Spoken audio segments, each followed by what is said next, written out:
Hello बच्चों, hope you are doing well. तो आज हम चल रहे हैं एटॉमिक स्ट्रक्चर के 5th लेक्चर की तरफ, जहां पर हमने 4th लेक्चर में बहुत कुछ सीख लिया। एटम होता है, एटम में कुछ सब पार्टिकल्स होते हैं जिसमें न्यूट्रॉन होता है, प्रोटॉन होता है, इलेक्ट्रॉन होता है। फिर हमने इलेक्ट्रॉन की डिस्कवरी देखी कि कैथोड रेज ट्यूब को किस तरीके से हमने इलेक्ट्रॉन कहा था, और फिर हमने देखा कि जो इलेक्ट्रॉन है वो पॉजिटिव फील्ड की तरफ, या जब हमने इलेक्ट्रिक फील्ड लगाया था तो वो पॉजिटिव फील्ड की तरफ अट्रैक्ट हो रहा था। तो इससे हमने मान लिया कि इलेक्ट्रॉन एक नेगेटिव चार्ज है। अब नेगेटिव चार्ज है तो कितना नेगेटिव चार्ज है, इसके लिए हमने यूज किया था जे थॉमसन का एक्सपेरिमेंट। जे थॉमसन ये कहता है कि अगर किसी भी इलेक्ट्रॉन को आप इलेक्ट्रिक फील्ड और मैग्नेटिक फील्ड के अंदर डिफ्लेक्ट करेंगे तो उसके डिफ्लेक्शन का अमाउंट अगर निकाल लिया जाए तो उसके चार्ज बाय मास रेशियो हमारे पास आ जाएगा। तो ये है जे थॉमसन का इलेक्ट्रिक डिफ्लेक्शन। हमने जो बात करी थी, यहाँ पर इन्होंने इलेक्ट्रिक फील्ड लगाया था और ये उन्होंने मैग्नेटिक फील्ड लगाया है, और इससे जो डिफ्लेक्शन हो रहा है, ये 3 तरह के डिफ्लेक्शन देखे थे हमने यहाँ पे। जब सिर्फ इलेक्ट्रिक फील्ड लगाया जाए, जब सिर्फ मैग्नेटिक फील्ड लगाया जाए, या फिर दोनों ही ना लगाया जाए या दोनों ही लगाया जाए। तो इस तरीके से हमने 3 प्रोसेस पढ़े थे, और इससे हमने ये समझा था कि एक डिजिट आती है किसकी, चार्ज बाय मास रेशियो की, जिसे हमने कहा E/me रेशियो। E किसका, चार्ज ऑफ इलेक्ट्रॉन, me क्या है, me मास ऑफ इलेक्ट्रॉन है। ठीक है, तो मैं ये बोल सकती हूँ E/e हमारे पास है 1.75 into 10⁻11 कूलम पर केजी। ये हमारे पास अमाउंट आ चुकी थी चार्ज की और मास ऑफ इलेक्ट्रॉन की। अब हमारे पास यहाँ पर एक टास्क है कि अगर मेरे पास चार्ज आ गया और अगर मेरे पास मास ऑफ इलेक्ट्रॉन आ गया तो मैं क्या करूं, मैं इन दोनों में से कोई एक चीज निकाल लूं तो मेरे पास दोनों ही चीजों की अमाउंट हो जाएगी। मतलब कहीं से या तो मैं चार्ज निकाल लूं या कहीं से मैं मास निकाल लूं, दोनों में से अगर मेरे पास एक भी चीज आ जाती है तो मेरे पास दोनों ही चीजों की अमाउंट आ जाएगी। जैसे अगर बाई चांस मेरे पास चार्ज ऑफ इलेक्ट्रॉन आ जाता है तो मैं क्या करूंगी, उसको डिवाइड कर दूंगी 1.75 से, तो मेरे पास मास ऑफ इलेक्ट्रॉन आ जाएगा। और अगर मेरे पास मास ऑफ इलेक्ट्रॉन आ जाता है तो मैं क्या करूंगी, 1.75 को उससे डिवाइड कर दूंगी, राइट। तो मेरे पास क्या आ जाएगा, चार्ज ऑफ इलेक्ट्रॉन आ जाएगा। तो मतलब मुझे दोनों में से अगर कोई भी एक अमाउंट मिल जाती है तो मैं क्या करूंगी, मेरे पास सारी जो चार्जेस हैं, मासेस हैं, ये सारी प्रॉब्लम सॉल्व हो जाएगी। और ये कैसे सॉल्व होगी, तो हर एक प्रॉब्लम को या हर एक चीज को निकालने के लिए हम क्या करते हैं, हम एक्सपेरिमेंट करते हैं। तो चलो अब नया एक्सपेरिमेंट करते हैं, Millikan oil drop experiment.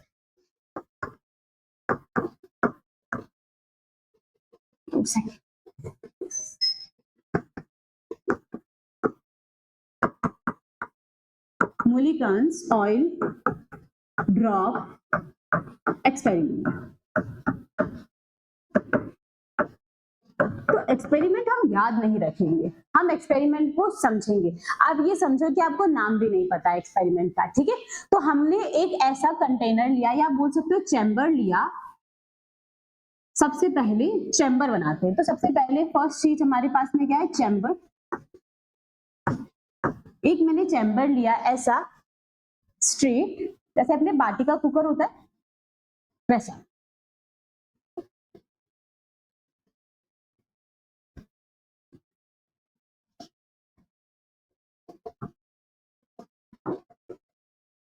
Right, और इसको मैंने नीचे से प्लेन कर दिया। बाटी का कुकर भी ऐसा ही कुछ होता है, ठीक है। इसके अंदर मिड में एक लाइन लगा दी यहाँ पे मैंने, और एक लाइन मैंने यहाँ लगा दी। यहाँ तक आई होप क्लियर होगा। अब ये देखो, इस ऐसा ही कुछ अपने पास में बाटी का कुकर भी होता है, तो आप उसको एनालाइज कर सकते हैं। उसके बीच में अपने यहाँ पर एक मेटल का ऐसा कुछ अपन रखते हैं जिसमें बाटियां रखते हैं, इसे खाली जगह होती है इनके बीच में, एग्री।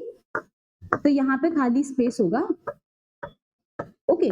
अब ये है तो मेटल ही, अगर बाई चांस मैं इनको, इन मेटल प्लेट्स को क्या कर दूं, किसी पर्टिकुलर इलेक्ट्रिक सोर्स से या फिर बाहर की किसी बैटरी से कनेक्ट कर दूं तो क्या हो जाएगा।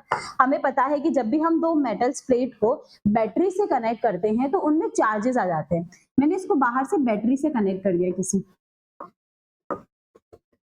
तो इसमें चार्जेस आ गए होंगे। इसमें कौन सा चार्जेस हो गया, इसमें अपने पास में पॉजिटिव चार्ज हो गया, लेट्स अज्यूम कि पॉजिटिव चार्ज हो गया। और इसमें कौन सा चार्ज हो गया, नेगेटिव चार्ज हो गया अपने पास में, राइट। चार्ज सेपरेशन हो जाता है बैटरी लगाते ही, चार्ज सेपरेशन हो गया, एक में पॉजिटिव चार्ज हो गया, एक में नेगेटिव चार्ज हो गया, ठीक है। और क्या किया है मैंने थोड़े से मॉडिफिकेशन और किए हैं। मैंने यहाँ से स्पेस हटाया, थोड़ा सा स्पेस हटाया और यहाँ पे मेरी मर्जी का एटमाइजर लगाऊंगी मैं। अब एटमाइजर क्या होता है? एटमाइजर वर्ड सेकेंड हमारे पास में है एटमाइजर।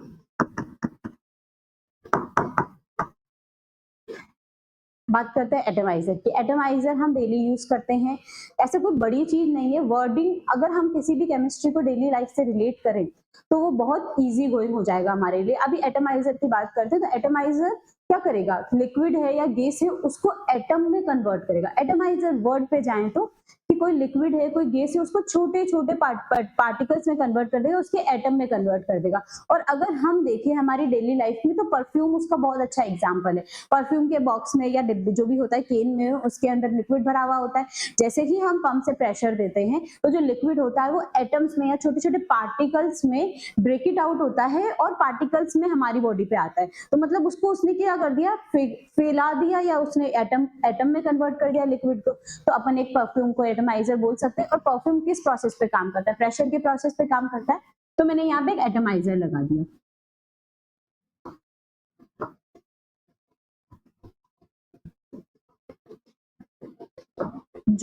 जो चीज है ये कुछ एक पर्टिकुलर प्रेशर देगी।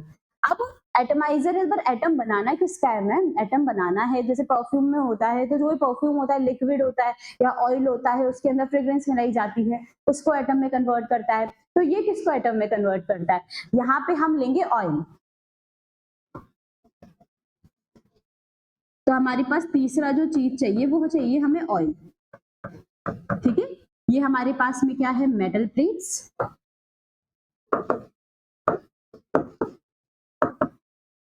और हमारे पास में क्या है? बैटरी या हाई वोल्टेज समझ लो आप। ये क्या है? पूरा एक तरह का चैम्बर है ये।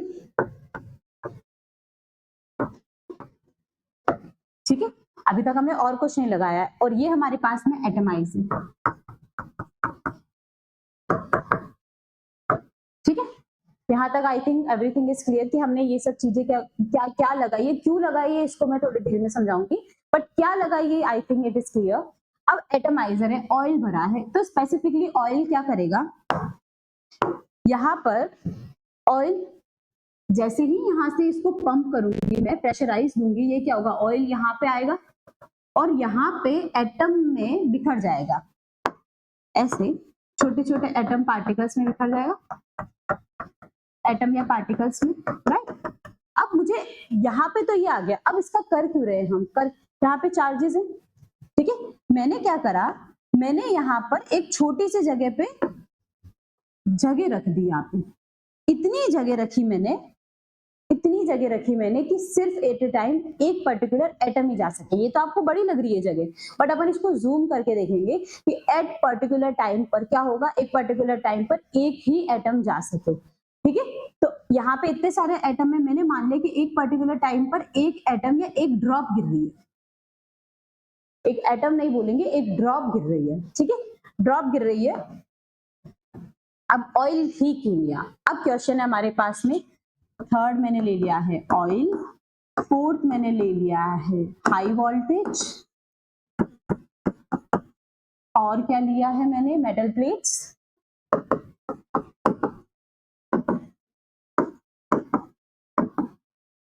ठीक है, अब मैंने यहाँ पे ऑयल ही क्यों लिया? अगर आप देखोगे ना तो ये दो मेटल प्लेट्स है, राइट। अभी हम पढ़ के आए हैं कैथोड रेज ट्यूब।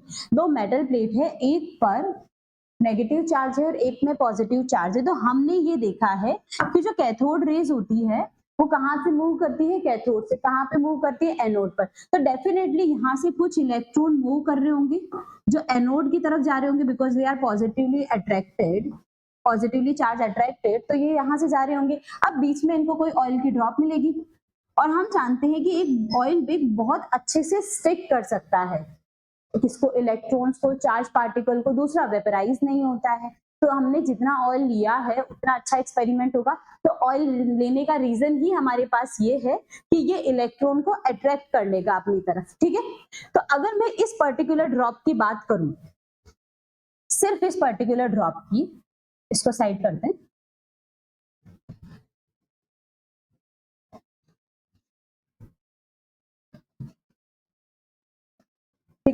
इस पर्टिकुलर ड्रॉप की बात करूं मैं, जूम करते हैं इसको, इतने एरिया को जूम करके ले जाते हैं यहाँ पे। अगर मैं इस पर्टिकुलर ड्रॉप की बात करूं तो इस पे इलेक्ट्रॉन स्टिक हो गए, राइट। आपको ये एनवायरनमेंट भी ध्यान रखना है और ये ड्रॉप भी याद रखनी है, ठीक है। तो इस पे इलेक्ट्रॉन स्टिक हो गए हैं, बहुत सारे इलेक्ट्रॉन होंगे, राइट। अब यहाँ पर मैं एक एरिया रख देती हूँ जहां से मैं एक्सपेरिमेंट को देख सकूं। क्या माइक्रोस्कोप लगा देते?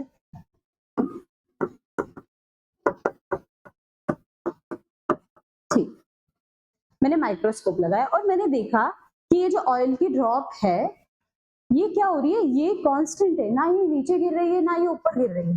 रीजन क्या लगता है आपको कि क्या रीजन होगा? ना ये नीचे जा रही है ना ये ऊपर जा रही है, क्या रीजन हो सकता है इसका? रीजन ये है कि अगर व्हाट इफ मैं इन सारे चार्जेस को नेगेटिव लगा दूं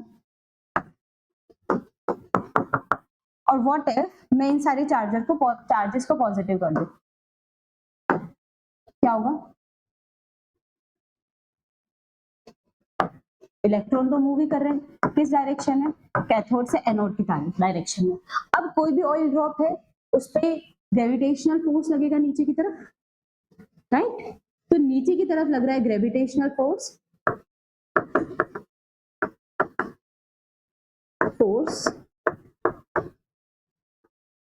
अब इस ड्रॉप के ऊपर, इस पर्टिकुलर ड्रॉप पे इलेक्ट्रॉन्स हैं और ये जो इलेक्ट्रॉन्स हैं ये अट्रैक्टेड होते हैं पॉजिटिव चार्ज की तरफ। तो ये जो पर्टिकुलर इलेक्ट्रॉन है ये अट्रैक्टेड होंगे ऊपर पॉजिटिव चार्ज की तरफ, तो ऊपर हो जाएगा अट्रैक्शन, फोर्स ऑफ अट्रैक्शन। और जब एक टाइम पर force of gravitation is equals to force of attraction हो जाएगा तो हमें दिखेगा कि ये जो ड्रॉप है ना ये इसी पोजीशन पे, ना ये नीचे जा रही है ना ये ऊपर जा रही है, राइट।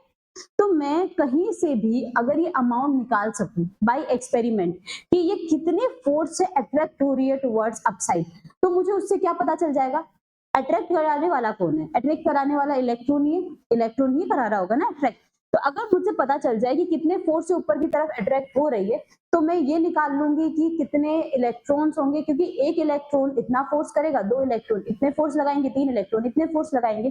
तो उन्होंने ऐसे करके तीन चार जो ड्रॉप थी उनके कुछ पर्टिकुलर नंबर्स निकाले कि कितने अट्रैक्शन हो रहा है। तो उन्होंने देखा कि उन्होंने फर्स्ट ड्रॉप के लिए निकाला तो जो अट्रैक्शन फोर्स आ रहा था या फोर्स ऑफ अट्रैक्शन आ रहा था वो किसके बराबर आ रहा था? फोर्स ऑफ अट्रैक्शन आ रहा था 3.2 इंटू 10 टू पावर -9, राइट। फिर उन्होंने सेकेंड फोर्स ऑफ अट्रैक्शन निकाला, वो आ रहा था 4.8 इंटू 10 टू पावर -19। फिर उन्होंने थर्ड फोर्स ऑफ अट्रैक्शन, या इन्होंने इतनी सारी ड्रॉप से कोई ना कोई तो गिरी रही है और कोई ना कोई मतलब बीच में स्टेबलाइज हो रही है, तो उन्होंने ऐसे करके बहुत सारे किसी एक पर्टिकुलर ड्रॉप पे एनालाइज करा और उसका फोर्स ऑफ अट्रैक्शन निकाला। तो हमारे पास ऐसे कुछ डिजिट्स आई। थर्ड उन्होंने निकाला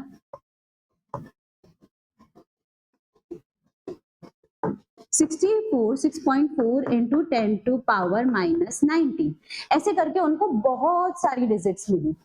तो उन्होंने ये एनालाइज करा कि ये डिजिट्स किस वजह से आ रही होगी, किसी एक ड्रॉप पर कितने इलेक्ट्रॉन है इस वजह से उनके बीच में चेंजेस आ रहा होगा। तो अगर मैं इनके बीच का एक इंटीग्रल चेंज बता दूं या अगर मैं इनका कोई मिनिमम एक ऐसा नंबर बता दूं जो इन सब में है तो वो चार्ज ऑफ इलेक्ट्रॉन हो जाएगा। तो मैं ये कह सकती हूँ, क्या डिजिट्स आई है हमारे पास में? फर्स्ट आई है 3.2 into 10 to power, first digit आई है हमारे पास में 3.2 into 10 to power -19। Second digit आई है मेरे पास में 4.8 into 10 to power -19। Third digit आई है मेरे पास में 6.4 इंटू 10 टू पावर -19।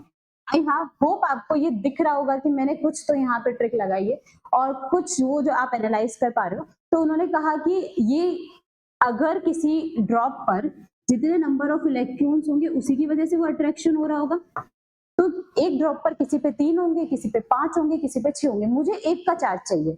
तो मैं क्या करूं, मैं उन सब में जो मिनिमम अमाउंट, उन सबका जो मिनिमम चार्जेस है वो शायद एक्सपेरिमेंट की वैल्यूज में प्रेजेंट भी ना हो, जो मिनिमम है जो सब में आ रहा है वो अगर निकाल लूं या मतलब स्मॉलेस्ट इंटीग्रल निकाल लूं तो क्या उसको चार्ज ऑफ इलेक्ट्रॉन बोला जा सकता है?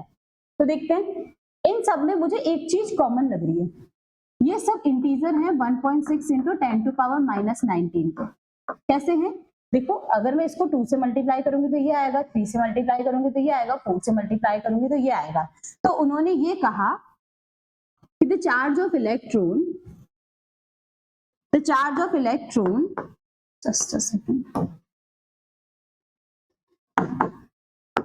चार्ज ऑफ इलेक्ट्रॉन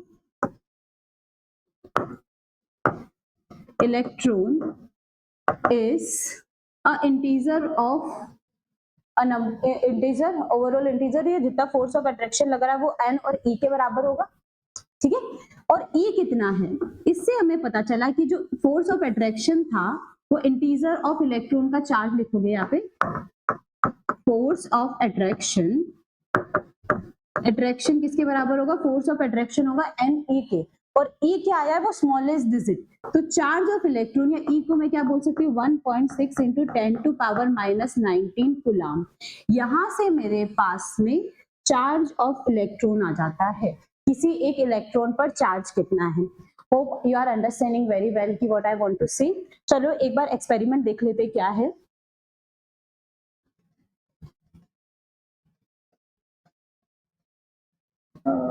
हाँ, दिस इज द चैम्बर और we can say this is oil drop experiment. यहाँ पर देखो एक इलेक्ट्रिकल चार्ज प्लेट्स लगी हुई है, दो इलेक्ट्रिकल चार्ज प्लेट्स लगी हुई है यहाँ पे दो, ओके। और ये हमारे पास माइक्रोस्कोप है जिससे हम किसी ऑयल के ड्रॉप को देख रहे हैं, ये एटमाइजर है, ये ऑयल स्प्रे है, और ये हमारे पास हाई वोल्टेज लगा हुआ है जिसकी वजह से क्या हो रहा है, हाई वोल्टेज की वजह से, ये हाई वोल्टेज लग रहा है जिसकी वजह से क्या हो रहा है, यहाँ पे दो प्लेट्स है, ठीक है, दो प्लेट्स पे चार्ज है, और यहाँ पर हमारे पास एक्सरे है। एक्सरे का क्या काम है, एक्सरे यहाँ पे जो मॉलिक्यूल्स होते हैं उसके अंदर अगर ऑक्सीजन प्रेजेंट है, O2 प्रेजेंट है, O2 इफ हमारे पास में if O2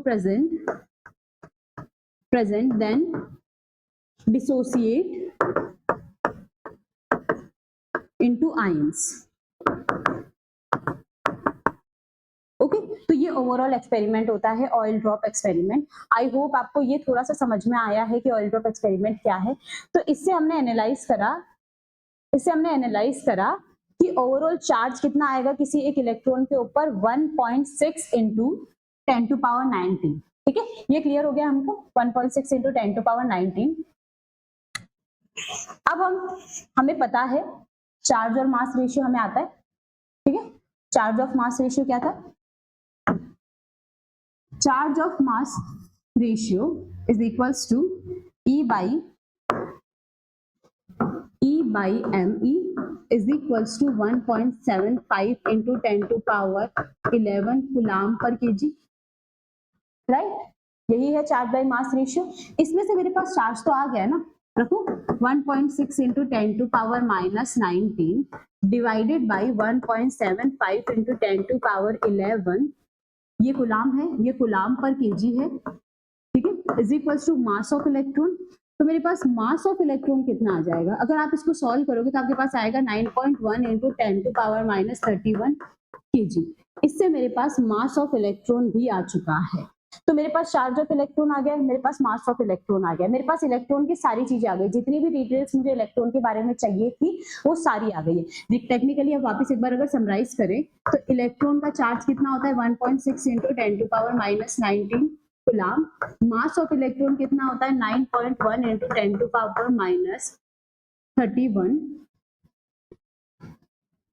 10 to power minus 31 kg. E by ME ratio कितना होता है इसका, E बाई एमई रेशियो होता है अपने पास में 1.75 into 10 to power 11 coulomb per kg. I hope it is understandable to you all कि मैं क्या एक्सप्लेन करना चाहती हूँ। ये तीन हमने देख लिया है, charge of electron, mass of electron. तो मैं ये बोल सकती हूँ मास ऑफ इलेक्ट्रॉन मेरे पास में आया है 9.1 into 10 to power minus 31 kg. Charge of electron मेरे पास में कितना आया है, चार्ज ऑफ इलेक्ट्रॉन मेरे पास में आया है 1.6 into 10 to power minus 19 coulomb, ठीक है। और चार्ज बाय मास रेशियो हमारे पास है 1.75 into 10 to power 11 coulomb per kg. ये 3 डिजिट्स हमारे पास है। तो मतलब हमने ये आइडेंटिफाई कर लिया है कि किसी एक इलेक्ट्रॉन में, या मैं ये बोल सकती हूँ कि किसी एक एटम के अंदर एक इलेक्ट्रॉन होता है, उसकी कुछ प्रॉपर्टीज होती है जो कि पर्टिकुलर ये प्रॉपर्टीज है। ओके, अब इसके बाद हमें देखना है कि क्या ये सही है, क्या ये जो एनालिसिस हुआ है, ये ओवरऑल एनालिसिस हुआ है, क्या ये सही है। अगर मैं बात करूं चार्ज और मास और इन सब के रेशियो की, तो ये सब क्या बताता है, किसी एटम के बारे में बताता है। ये सब किसके बारे में बताता है, ये किसी एटम के बारे में बताता है। और हमने जस्ट आइडेंटिफाई किया है कि किसी एटम में बस एक इलेक्ट्रॉन होता है, इसका मतलब किसी एक एटम में नेगेटिव चार्ज होना चाहिए था, राइट, नेगेटिव चार्ज होना चाहिए था। बट टेक्निकली क्या सिर्फ एटम में नेगेटिव चार्ज होता है? नहीं, एटम में नेगेटिव चार्ज नहीं होता है। हम तो सदियों से पढ़ते हुए आ रहे हैं कि atom is neutral, right, atom is neutral, सदियों से पढ़ते आ रहे हैं हम। तो सिर्फ इलेक्ट्रॉन होना सही है क्या? नहीं, मतलब यहाँ पर कुछ ऐसा है, something is there with positive charge, right? Positive charge, कुछ तो यहाँ पे ऐसा है जो पॉजिटिव चार्ज भी है। अब वो क्या है, वो हम अभी देखते हैं कि ऐसा क्या है किसी एक एटम के अंदर जो पॉजिटिव चार्ज भी है, ताकि ओवरऑल एटम न्यूट्रलाइज हो सके।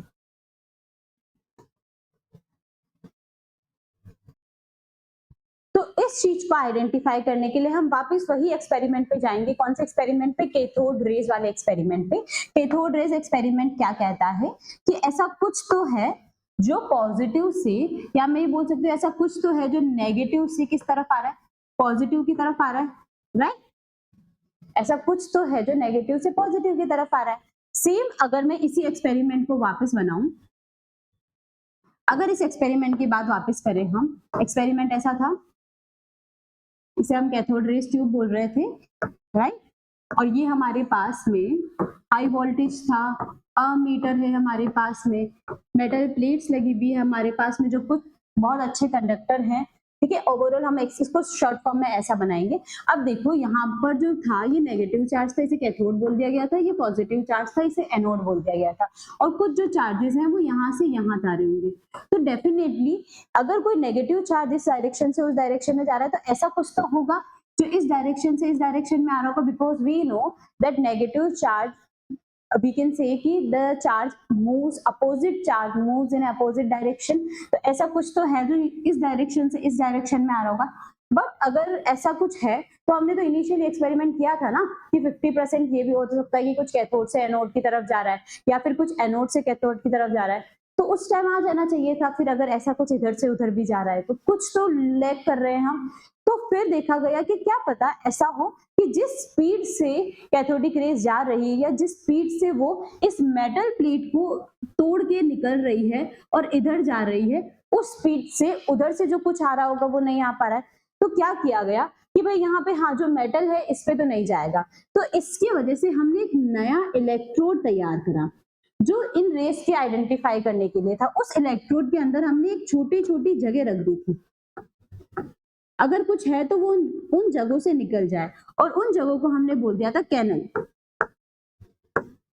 कैनल्स, ठीक है। और ऐसा इलेक्ट्रोड हमने यहाँ पे वहां पे शिफ्ट कर दिया, या वहां पे हम ये बोल सकते हैं वहां पे लगा दिया, जिसमें हमने छोटे छोटे कैनल्स रखे थे, ठीक है। और वही सेम सोर्स यहाँ पे हमने क्या लगा दिया, फ्लोरोसेंट लगा दिया, ग्रीन कलर का जो ग्रीन लाइट दिखाता है, फ्लोरोसेंट लगा दिया। और उस टाइम पर अब हमारा एक्सपेरिमेंट में फ्लोरोसेंट पर ग्रीन कलर की लाइट आ गई। ये देखो जो एक्सपेरिमेंट जो ये बता रहा था कि कुछ ऐसा है जो एनोड से कैथोड की तरफ भी आ रहा है, और वो निकल किस वक्त कहां से रहा है, वो निकल रहा है इन छोटी छोटी जगहों से, इसीलिए उनको हमने नाम दे दिया कैनल रेस। ओके, तो मतलब कुछ ऐसा है जो अब एनोड से कैथोड की तरफ आ रहा है, उन्हें हमने नाम दे दिया कैनल रेस। कैनल रेस की आइडेंटिफाई करने के लिए हमें किस चीज की जरूरत है? अब कैनल रेस पे चार्ज तो अब ऑब्वियसली बात है कि अगर हम उसके अपोजिट कुछ देख रहे हैं तो नेगेटिव का अपोजिट चार्ज ही होना चाहिए।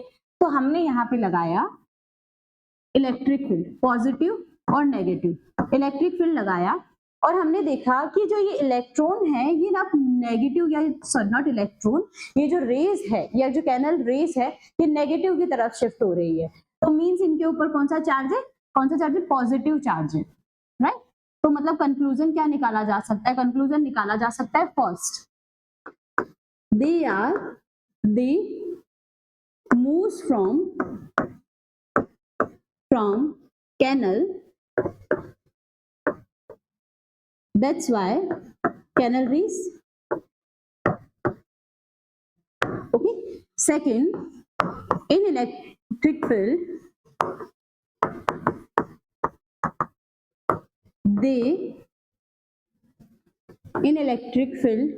they move towards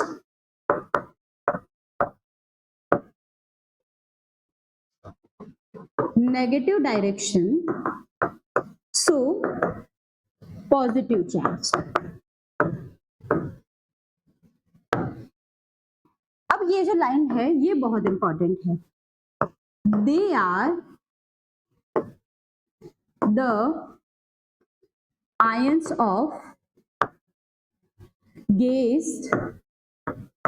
या gaseous filled in the chamber.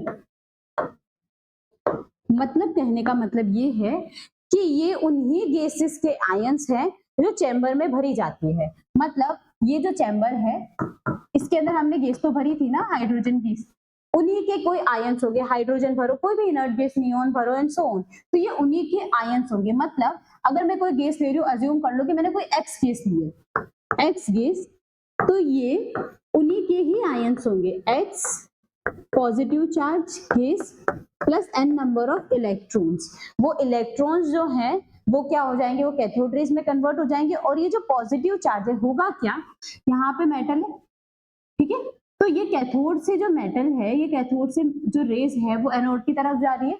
वहां पे यहाँ के बीच में गैसेस भरी हुई होगी, कोई हीलियम गैस भरी होगी, नियॉन गैस भरी होगी एंड सो ऑन।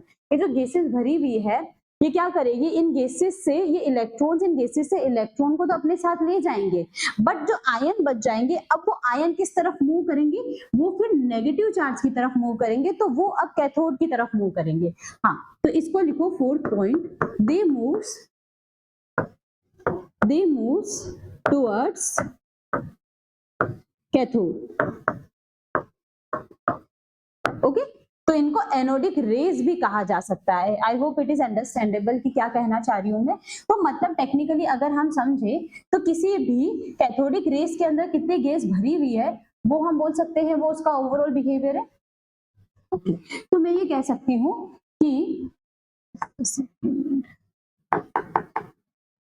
मैं ये कह सकती हूँ कि अगर कैथोड की बात करें या अगर मैं इसकी बात करूं कैथोड रेज ट्यूब की, तो जो गैसेस हैं वो किस पर डिपेंड करेगी, या फिर मैं ये बोल सकती हूँ कि जो आयन है जो बन रहा है इलेक्ट्रॉन वो किस पर डिपेंड करेगा, वो डिपेंड करेगा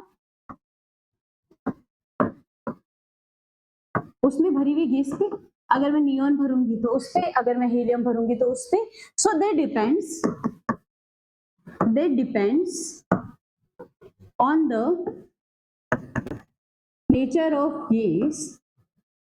nature of gas, whereas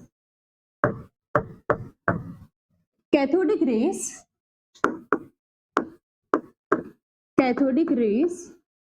does not depends on nature of gas। मतलब अगर कोई भी गैसेस भरी हुई है तो उसमें से अगर सारे इलेक्ट्रॉन निकाल दिए जाएं तो उसमें जो भी पॉजिटिव पार्ट बचेगा वो क्या हो जाएगा, वो उसका कैनल रेज हो जाएगी या पॉजिटिव पार्टिकल हो जाएगा जो कैथोड से किस तरफ, एनोड से किस तरफ जा रहा है, कैथोड की तरफ जा रहा है। तो अगर मैं सबसे छोटे पॉजिटिव चार्ज के सबसे छोटे किसकी बात करूं, कैथोड कैनल रेज की बात करूं, तो मैं हाइड्रोजन गैस भरूंगी, इससे यहाँ से इलेक्ट्रॉन निकले, इसमें वैसे भी एक इलेक्ट्रॉन होता है, ये उसको ले गया तो हाइड्रोजन पॉजिटिव चार्ज रह गया। और हाइड्रोजन में हम जानते हैं सिर्फ एक ही प्रोटॉन होता है, राइट।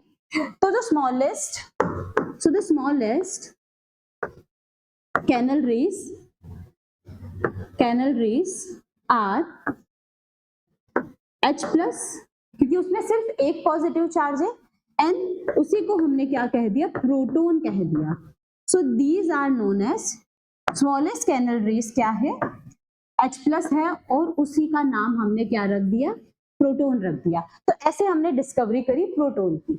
ओके, अब हम जानते हैं कि प्रोटॉन जितना जितना पॉजिटिव चार्ज है उतना ही इलेक्ट्रॉन है, मतलब इलेक्ट्रॉन के अपोजिट तो जा रहा है, तो जो चार्ज होगा प्रोटॉन का, सो चार्ज ऑफ प्रोटॉन इलेक्ट्रॉन जितना ही होगा, कितना होगा, या फिर इसको लिखो E of proton is equal two electron जितना ही, मतलब इलेक्ट्रॉन के चार्ज को मैं नेगेटिव से दिखाती हूँ और इसके चार्ज को मैं पॉजिटिव से दिखाती हूँ, कूलम। आई होप आपको ये थोड़ा सा प्रोटॉन के बारे में समझ में आया होगा। स्टिल अब हमारे पास हमने इलेक्ट्रॉन पढ़ लिया, हमने प्रोटॉन पढ़ लिया, तो अब क्या बचा है, न्यूट्रॉन पढ़ बचा है। तो ये प्रोटॉन और इलेक्ट्रॉन कंप्लीट हो गया है, discovery of proton of electron complete हो गया है। थोड़ा सा इन दोनों के बीच में हम डिफरेंस देखेंगे और फिर हम न्यूट्रॉन पे चलेंगे।